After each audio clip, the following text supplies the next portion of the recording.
I'm Cassie with Patriot Property Management, and I'm here today with my friend Natasha, and we're going to be talking about some common fair housing mistakes.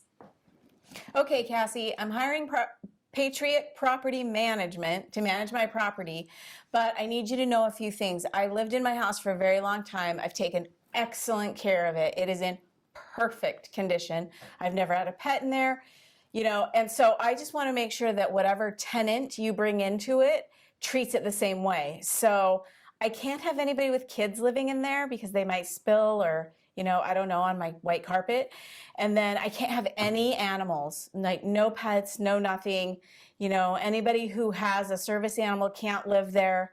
And then my house is like perfect. I just remodeled it, and I'm not going to be making any changes like to allow for somebody's specific circumstances. Like I'm not going to put a bar in my shower, my Carrera marble shower for someone, because that's just going to ruin the aesthetics of the property. So those are my conditions. If you can find me a tenant that fits that, then awesome. Okay, so my number one job is to protect you and keep you out of trouble, right? That's what you're going to hire me to do? Okay. To make sure that you're not ending up in a lawsuit. So let me give you a little bit of information about what the fair housing laws say.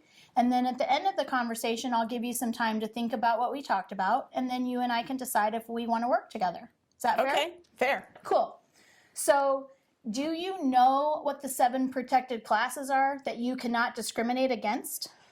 I probably know some of them, but I don't know if I could list off 7. Okay. So race, religion, sex, color, nationality, familial status, and disability status. So that's that person that might need the handicap bar in your shower that you were talking about. Can't actually discriminate against them. But what we can do is have them fill out a form that says that they need to have that bar installed. They will actually install it at their cost, and they will return your property to the way it was before that bar was installed when they're done. So that's how we overcome that. It won't actually be an expense to you, but we can't actually tell them or discriminate against them or say, sorry, we can't rent to you because you need that bar in your shower. Okay. So I'm going to give you a few of the top 10 mistakes that people make. Probably the number one thing that I hear when I call someone and I say, great news, we have a tenant. They say, great, how many kids do they have? Yeah, I don't want kids in my house. We can't actually ask that. It doesn't matter how many kids that they have. Really? Yep. So we cannot discriminate for... Do they have to tell us that? Like, do they have to say, these are all the people that are going to be living in the house? Yep. We have to know everyone that's going to be living there. Okay, so they we all know go that. on the lease. We know who they are, what their ages are. But just because that they say that they have a 2 and a 4-year-old, we can't actually say, yeah, we don't want to rent to them. That's actually a fair housing violation and could cost you a lot of money. And there's secret shoppers out there that are going to call my office and test me and apply. And if they have check every other box and all of a sudden we don't want to rent to them because they had kids, you and I could go to jail. Wow, I did not know that. So some other things that you would want to know, we need to make for sure that whatever we're doing, like let's say that you have an apartment complex. If we say that this pool, there's no children, that's actually a violation of fair housing. Whatever we have to allow everyone to enjoy at the same time. Okay.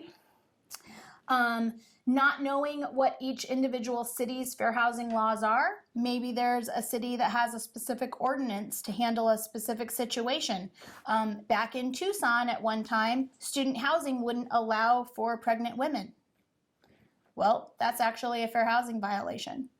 So we have to stay updated on the laws as they change, as society changes. Those laws are constantly being updated. So I'm constantly going to renewal education to make sure that I know what the laws say. So in Arizona specifically, we have a ton of retirement communities, or 55 plus, or 45 plus, or 40 plus, or so how is that handled? Does that overrule the fair housing? Like, if it's a 55 plus community, you can't move in there with a 2-year-old and a 4-year-old. Correct. So those are specific areas with specific rules, and those rules will stand.